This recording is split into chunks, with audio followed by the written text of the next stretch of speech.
So good afternoon, everyone. Welcome to our webinar. Thanks for joining us. If you're an existing participant, I think you'll be used to the process by now, but you're welcome as well if you're a new participant for 2018. And of course, everybody's welcome on that basis. This is the first year that we've run this independently of RBS. RBS assigned the ownership of the CMB model to SCMG, and we didn't quite part ways, but we continue to enjoy support from RBS, and they continue to be participants in the process. So to get started, just some interesting things, if you could bear with us. It's an interesting thing that if you Google CMB or you look at contract management benchmarking, we're the top ranked entry in Google, non-advertised top ranked entrance on Google. So it's quite an interesting observation given our 8 years of efforts here with working with RBS and all the participants to get us into that position. So we're quite pleased about that, and hopefully that'll attract more participants in the future.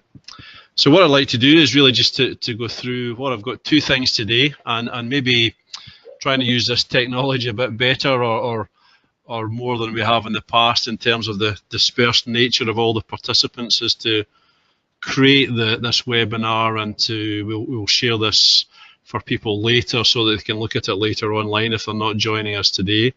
And some changes that we have introduced. So for example, we've tightened up a wee bit on the data in terms of previously we worked with the data set going back to 2011, and of course some of that was perhaps getting a bit long in the tooth. So we've changed things to work on a rolling average basis for 2015, 16, and 17. So of course, your 2018 results now will be compared to that 3-year rolling average, just to give us a more, or what we feel might be a more up-to-date or a fresher set of data, as opposed to this kind of older data going back to 2011, which some of it, I guess, was a wee bit experimental in terms of the first versions of CMB.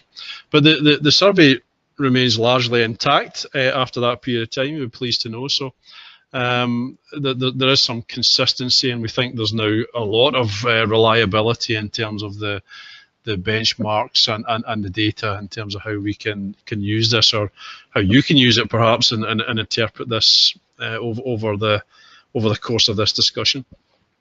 So two things today. First thing I'd like to do is just really everyone has this now, perhaps at least for about 3 or 4 weeks. And we wanted to look at a sample report. So that I've got a sample report on the screen that you should be able to see, and you all have your own version of this.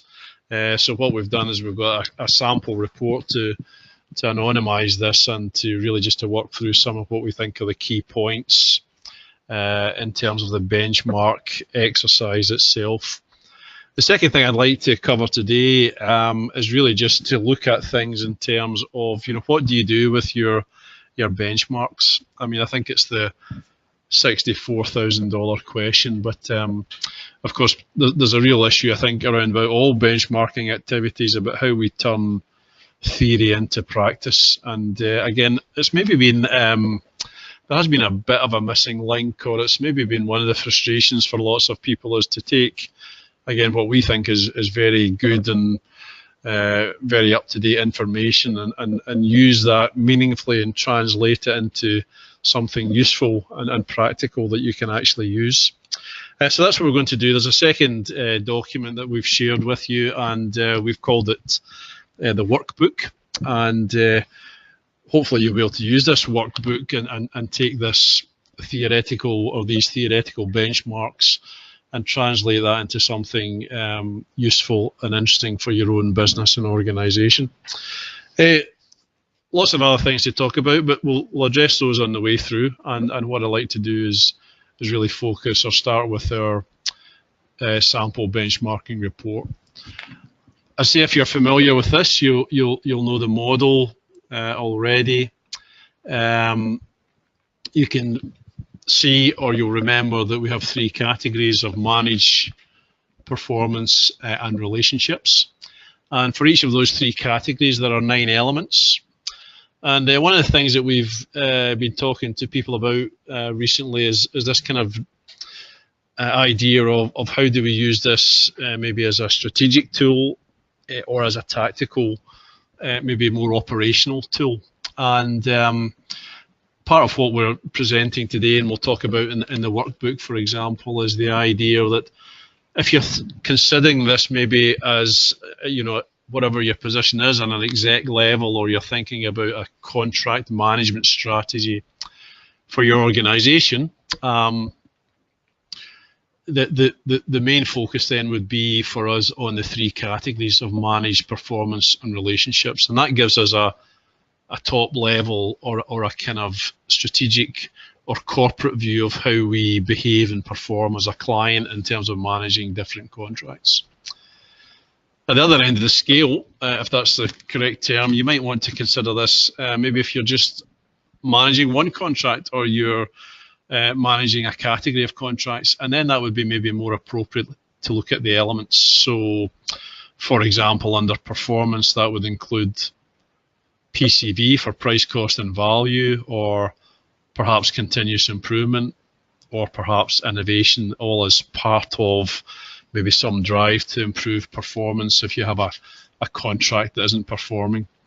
And again, we'll take these different elements later on in this discussion and try and attach some specific actions against each of these different elements. So here's a set of results. Again, it's anonymized, so not to worry.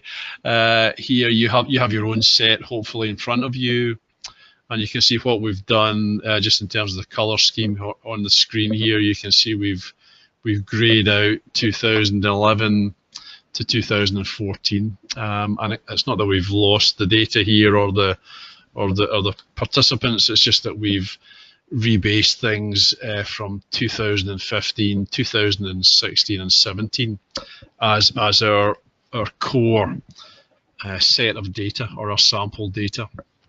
And so there are 7 years available, but effectively now we're just using these 3 years as our rolling average to create the baseline against which we've benchmarked your 2018 performance. So you can see the different colors there on the screen, and hopefully that's clear and easy to see, and you can understand the reason why we have you know, knocked off the older data at the end of this process. So we have a 7-year core data set. We're using a 3-year rolling average, and of course when we do this in 2019 now, what we intend to do is we intend to update that with 2018 data, and of course we'll have a fresh set of data for the next year and following years again. Again, not to dwell on some of these points, let me go to some of the graphs which are probably more interesting for people and how to use this. So, for example, the point about the category scores, you can see we've used this same format. Again, if you're familiar with this, this should be simple enough for you to follow. In terms of the 3 categories, manage, performance, and relationships, what you can see is we have your 2018 score. That's your actual score in 2018. Oh, beg your pardon. What we then have is the average score. The average score refers to the average score of all the participants for that rolling 3-year period of 2015, 16, and 17. And you can see in the next column, sorry, in the same period, we can see the maximum percentage in terms of the highest score that anyone achieved in that particular category. So again, that gives you some kind of comfort perhaps, or reassurance, or maybe identifies an area where, or a category where you might want to focus and think about things in a bit more detail at that more strategic or corporate level. How do you manage performance? How do you manage your contracts? I beg your pardon. How do you measure performance, and what about the quality of relationships you have with key contractors and suppliers? And again, with your score in mind, you can see that we then have a maturity grid, which is red, amber, and green. And of course, so using this example, we can look at the 62% would put us in the amber, or what we've called a transitional stage on the way to best practice. And rather than going through all this, you can look at that at your own leisure. You can see the definition that we have for how a business or how an organisation might be described or is performing in terms of that particular category of our benchmarking exercise. So you see the category scores, and then what we can do is we can look at that in a graphical format. You can see here the scores illustrated like this. You can see your score is the blue bar on the graph. So again, this business has scored 62% for manage, has scored 59% for performance, and has scored 68% for relationships. You can see the green line is the high score in our sample, and of course you can see bumping along the bottom quite extraordinarily. I think we still have organisations, and more than one, quite a few in fact, who are scoring 0 in this particular model against these categories of managed performance and relationships. So you can see there's such a wide range and spread there. It's a bit alarming in terms of how this is managed, or how people have answered these questions in different organisations as well. So maybe some food for thought there in terms of that range of particular scores. Again, then we can get into the detail, and that would be around about the elements of the model. So let me just flip back a bit here just to remind ourselves about the elements. And the elements are, if you like, the corners of the triangle. So we can see now we're going to look at, rather than the 3 categories, we're going to look at the 9 elements. Our argument round about the elements is, how could we use these? How might that help us or inform what we do? Would be to get into more detail and to think about this more in terms of tactical improvements around about individual contracts or categories of contracts. So for example, let's look at same model, same structure again in terms of how this is presented. In the manage category, we have 3 elements, which is MI for management information. We have risk and we have ownership. And again, you can see if you're looking at your own report here, you'll have your own score for 2018. MI score here is quite a positive score of 78%. Score for risk is 56%, and the score for ownership is 62%. Against, you can see the average and you can see the maximum score in each of those different elements for this particular category. Again, we have our best practice statements on our maturity grid going from traditional to transitional. And again, we can look at where we would fit into that model. So for example, MI, in this case, scoring 78 just squeaks into the best practice box, but it's in there nevertheless.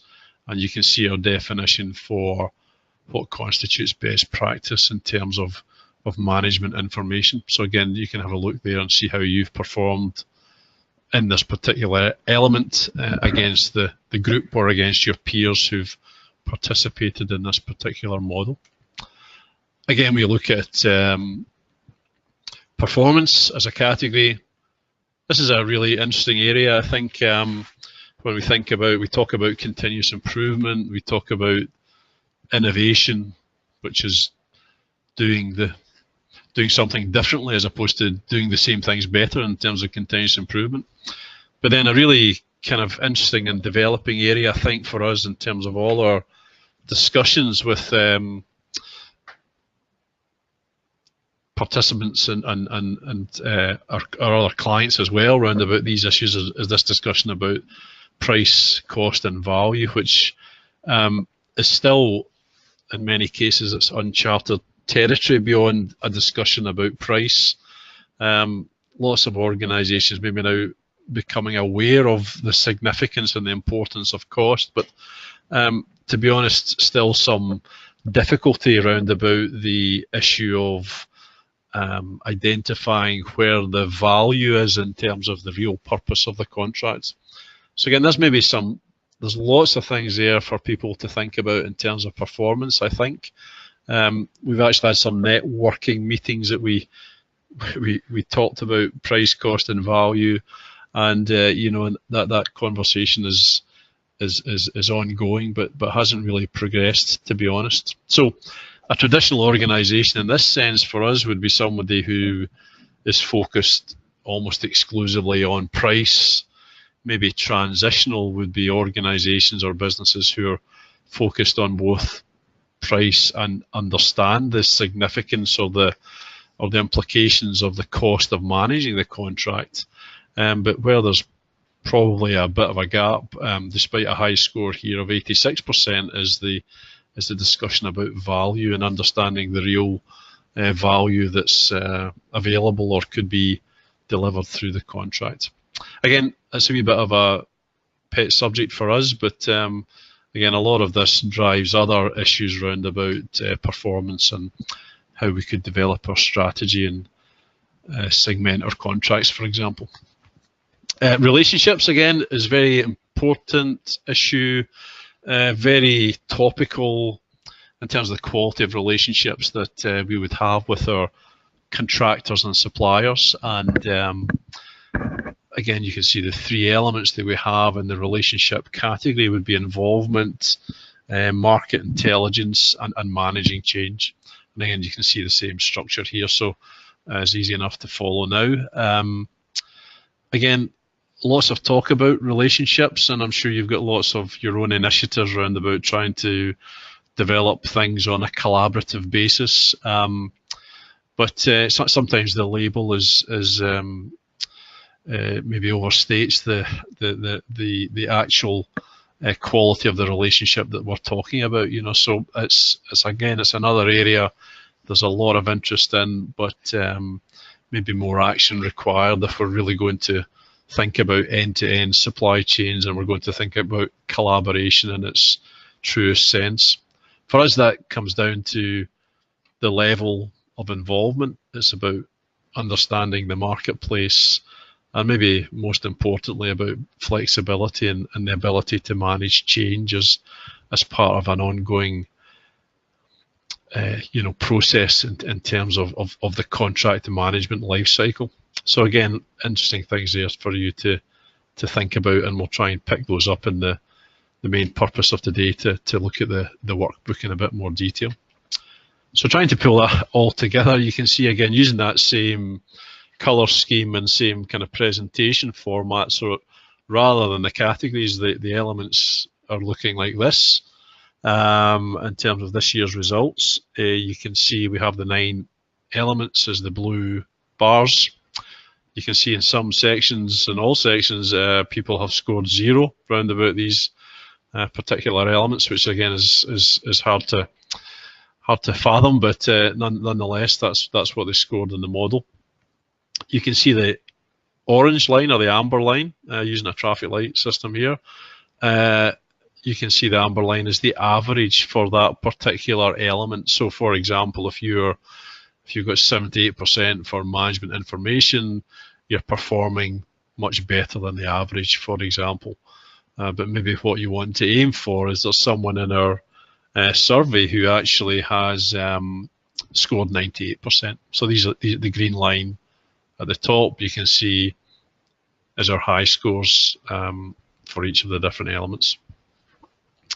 Glad to see we've got some topping out at 100%. So again, some maybe confirmation of improvement and progression for some of the companies over this period of time.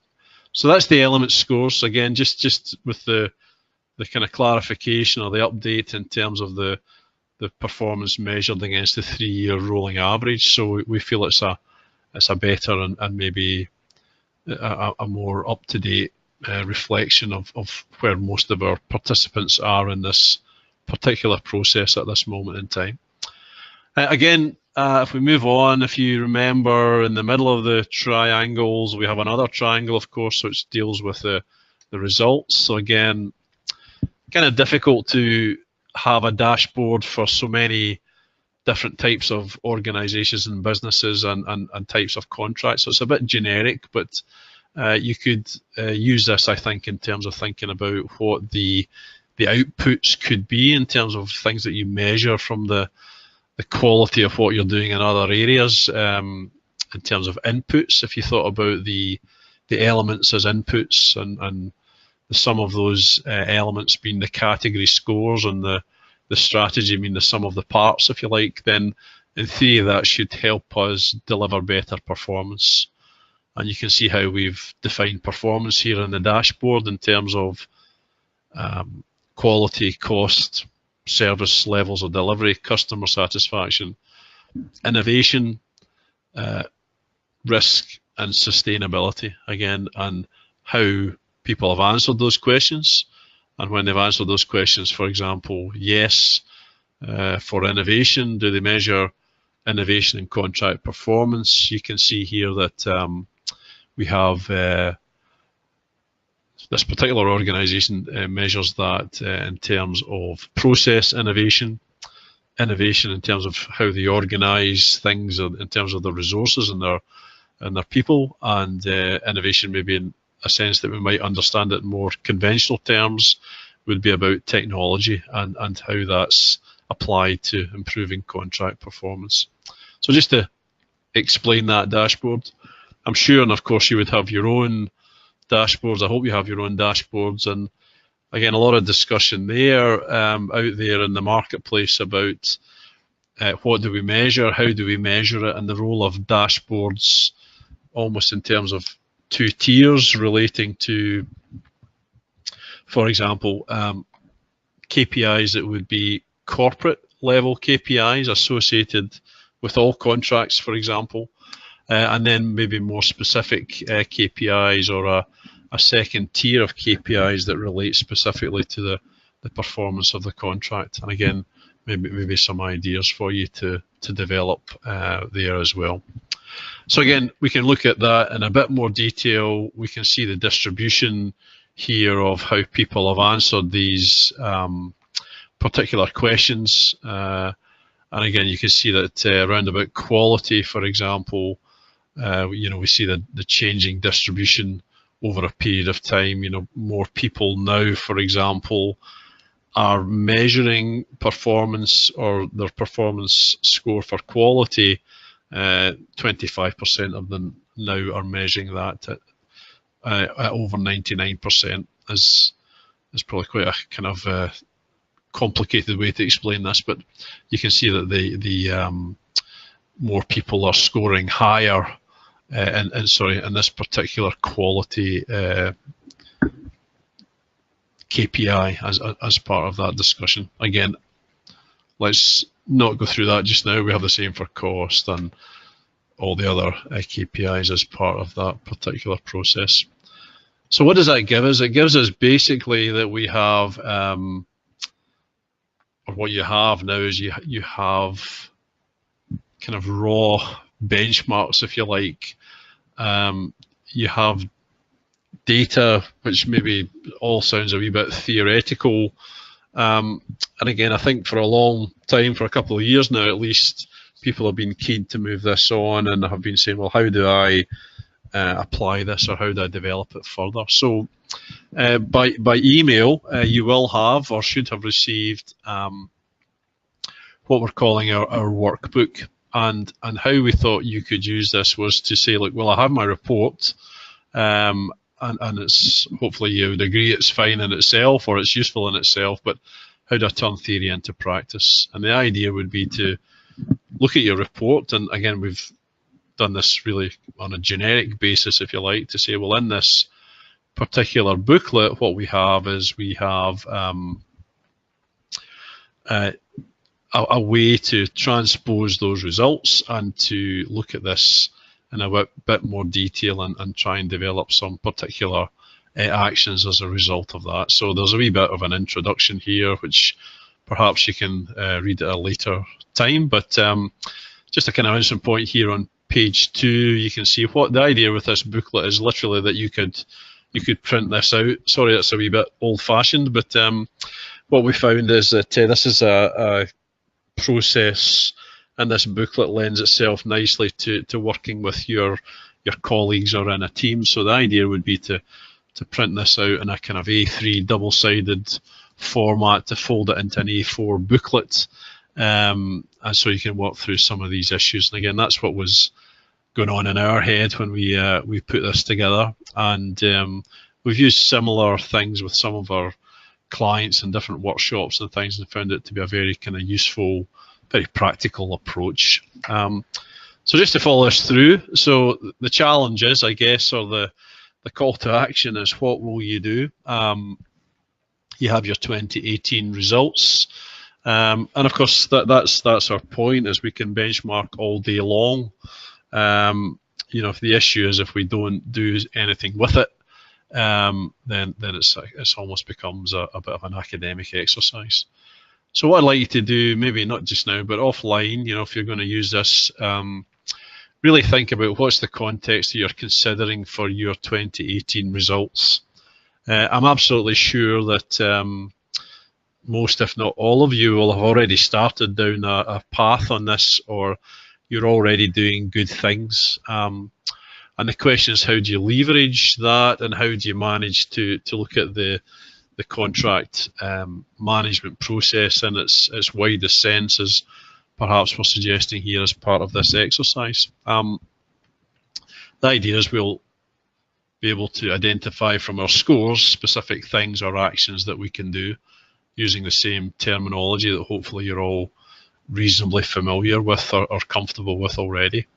And the question is, where do you start? So in terms of some basics, and this is a wee bit, maybe a bit in addition to what you have seen in the report itself, but one of the things that we are looking at, maybe, you know, on a regular basis, is a kind of getting back to basics type of issues. So the question when we're talking about benchmarking is really looking at how mature we are, or how do we measure things in terms of, for example, process. So there's a question for you to answer, is how mature is your contract management process? And again, that could range perhaps from, well, you know, do we have a process at all, which is not an unusual response, all the way through to, you know, we have a very sophisticated or very mature and well-developed contract management process as part of this discussion. The second question then would be around about organisation, and how do we organise ourselves in terms of who owns contracts and what are the different roles and responsibilities, and that's a question that attracts a variety of different answers as well, ranging from centralised contracts to distributed contracts to hybrid models and everything in between, in terms of that whole range or spectrum of things that or choices that we can make about how we organise ourselves to manage our contracts. The thing about this for me is there's no right or wrong answer, but there's a better answer, there's a good answer for you in terms of how you might choose to do that.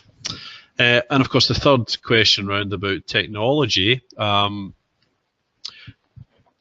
sometimes people jump to the technology answer too quickly without, for example, a well-defined or managed process, and think that maybe, you know, this is a question about a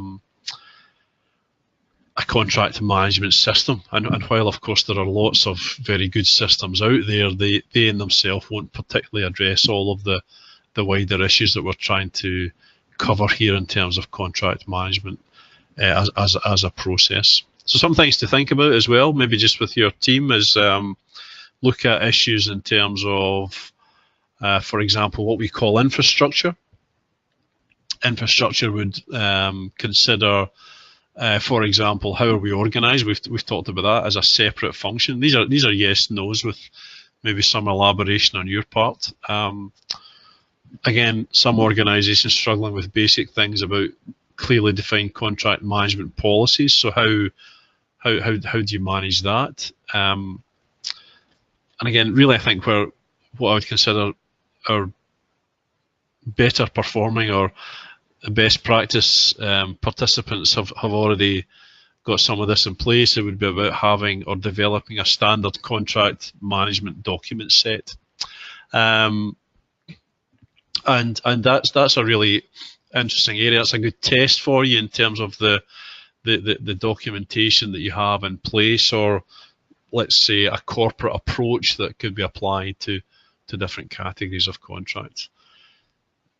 One of the easiest and simplest things to take away from all of this, I think, is what we've seen more recently is the emphasis on developing things on a contract management lifecycle basis. And that's a really interesting discussion in terms of the relationship between contracts and procurement. So when we talk about the contract management lifecycle, we talk about end-to-end, really what we're looking at, and we're working with some people on, you know, that process being defined from the sourcing stage through to the award of the contract, through to the mobilization of the contract, and the mature stage, or the growth and mature stage, all the way to exit. And of course, I think what most people are realizing or recognizing is how dependent or interdependent those different stages of the life cycle actually are. And the next stage in the life cycle is only as good as the last one in terms of the feedback loops and the continuous improvement and lessons learned that we can build and develop over the life cycle to make sure that we have every opportunity to improve the performance and reduce the cost. And again, the last point here about how many contracts do you have in the contract register. If you have a contract register, that's obviously a fundamental thing, I think, but sometimes it's about the quality of the information that's included in the register. So again, these all give us it's basic infrastructure things, it's basic things we would expect to see and for organisations and businesses to have in place in order that we could pursue some of this perhaps more ambitious agenda around about contract management. So again, just a recap here on the model. That's just for info if you're maybe using the book a wee bit in isolation, the booklet in isolation. And let's look at the how could you use this? Again, these are our views. This is our opinion. This is the you know, a summary of what we've seen around the patch in terms of working with different organisations. We try to pull it together into the model that you can see here. So if we think about categories, so why might categories be more important? Or when might you use that, sorry. And the issue for us, as I've explained already and earlier, is about, if I was thinking about this in strategic terms, or trying to develop a contract management strategy, what would I look at? And I probably would advise you to look at the category scores for those three high-level categories of manage, relationships, and performance.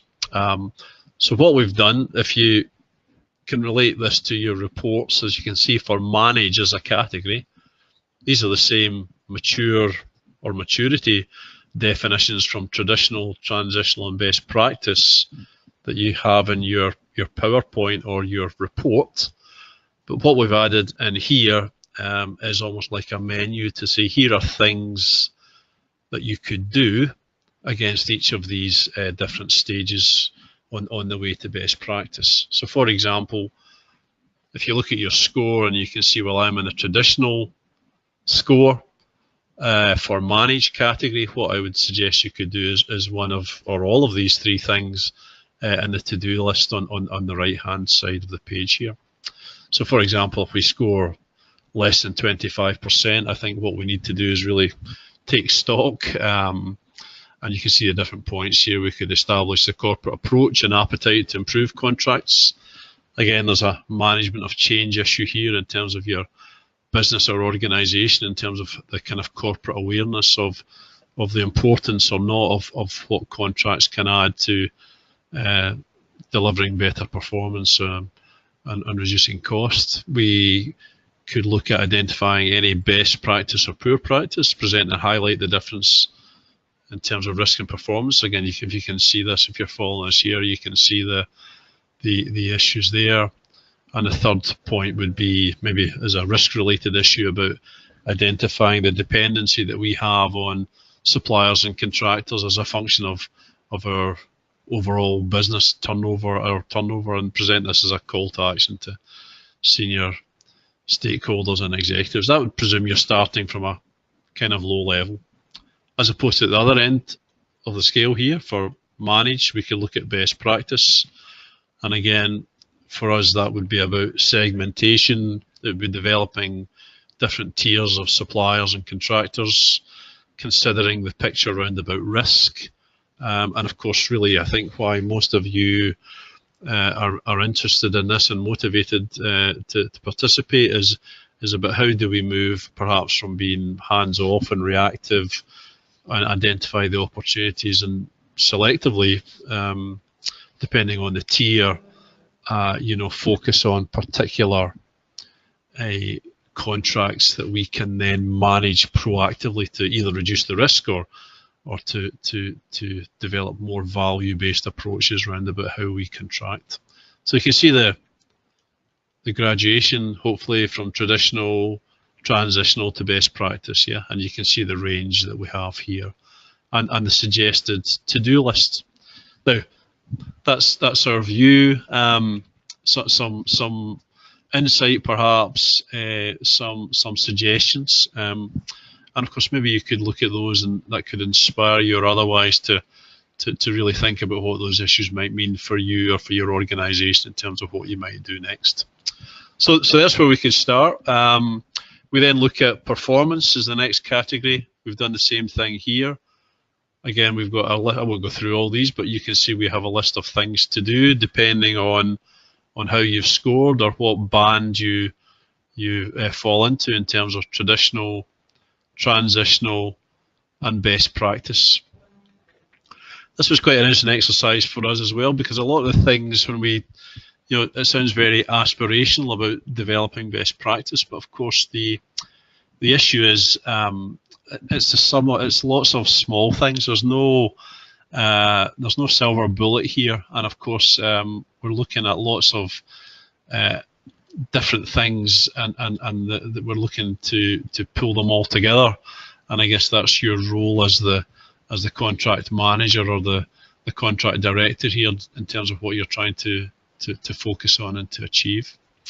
We have the same for relationships. Again, a list of to-do things to consider as part of what you might want to address or how you could incorporate some of this into your own thinking or within your own organization. Again, just to emphasize the point, we would focus on categories, those three levels of managed performance and relationships. If you're adopting a strategic approach, these are not exclusive, but again, you might be thinking more tactically. You might be saying, I've got a category that I need to sort out, I need to organize better, or I've got a particular contract that I'm actually trying to, I have some problems with that's maybe in distress, or I'm trying to turn it around, or maybe I'm just looking at it in terms of trying to get more or better performance from this particular contract. And on that basis, we would say that's a kind of tactical approach, and there's nothing wrong with that, but we would then suggest that you focus on the different elements in the model. So we have three categories, but what we've got is we've got 9 elements.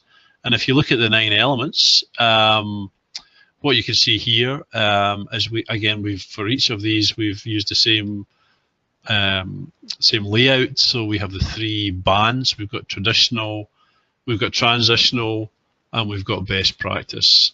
And of course, what you can see here is, again, same idea. We have 3 to-dos or actions against each of the different bands in terms of how you might have scored and where you think your performance is at this moment in time.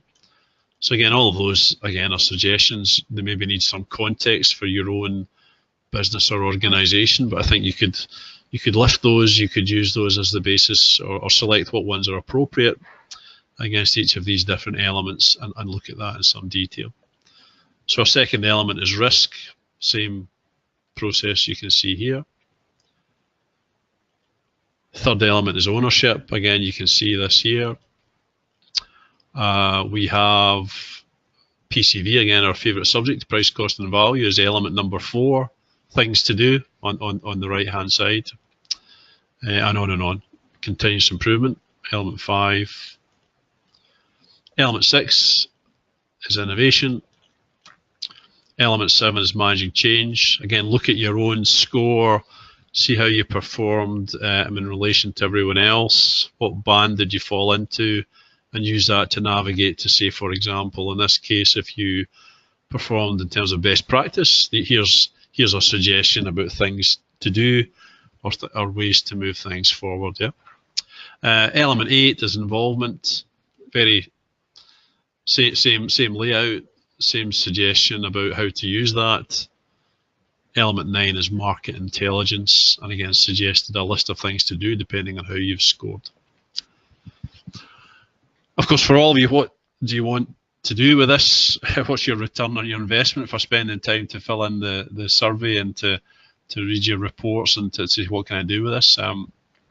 Is to create an action plan. Again, very simply at the back we have an action plan table for the, again, if you're considering this strategically, for the categories, manage, performance and relationships, just to lift those actions from the earlier parts of the document. And then maybe the bit that's a wee bit more tricky for you, well, to put that in context, but then to say, well, the key things of when would we do this, who would do this, and of course, what's the benefit of doing this as part of your discussion, or to develop your argument about more focus or more investment in contract management for your organization. Again, if we're thinking about tactical issues, we're back to the discussion about elements. You can see on this next page, this is page 20, we have elements 1 to 9, the same idea. We could lift what actions might be appropriate depending on how we scored. And then we can look at things in terms of course, the bit you have to do and manage yourself is who, when, and benefit again. So just a very simple table to try and pull all that together, having understood and looked at these in a bit of detail. So there's a booklet. It's a workbook for you to use. I hope that's going to be useful. Would be really interested to hear if you've managed to use it properly in conjunction with your actual benchmarking report itself, and it'd be great to hear from people and to think about what's coming next in terms of 2019. So just back to our presentation and back to the report. So what could we look at? Just things to remind everyone about. There still is a LinkedIn group which is not particularly active, but you know, there's over 500 members in that group, so a good resource for you. We still have the website is active, obviously, where you filled in the survey. And if you wanted to look at this again, or you're going to look at this later on, this webinar will be in the participant zone, and you'll be able to access this later.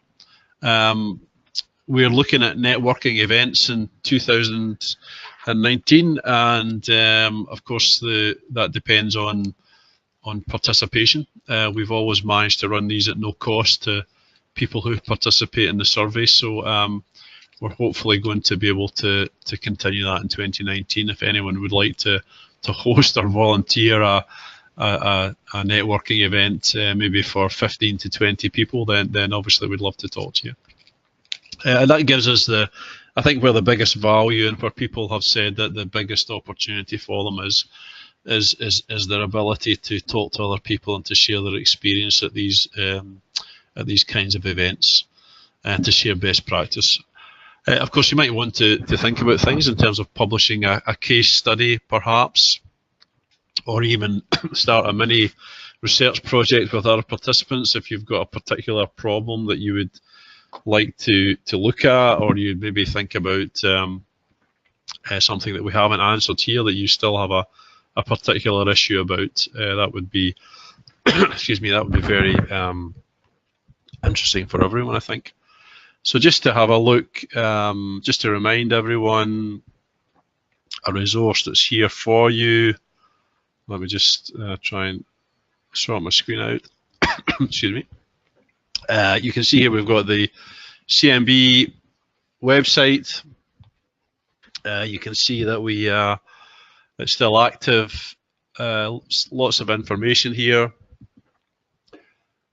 Something that's of interest to you, we're going to issue new passwords, usernames and passwords, I'm sorry. And that would be that will be issued to you. The webinar will be available here, and you can look at it later. And again, there's lots of useful and interesting previous information there as part of that process from earlier years. So there we go. That's us covered everything that we wanted to get through today. I say, I hope you'll, if you haven't joined, you will join the LinkedIn group. You'll keep in touch, and you'll watch out for future events. So I wish you well with all your activity. Good luck with these improvements, and I hope you can use this booklet the way that we hope and had intended to do. So thanks very much, and hopefully talk to you all soon.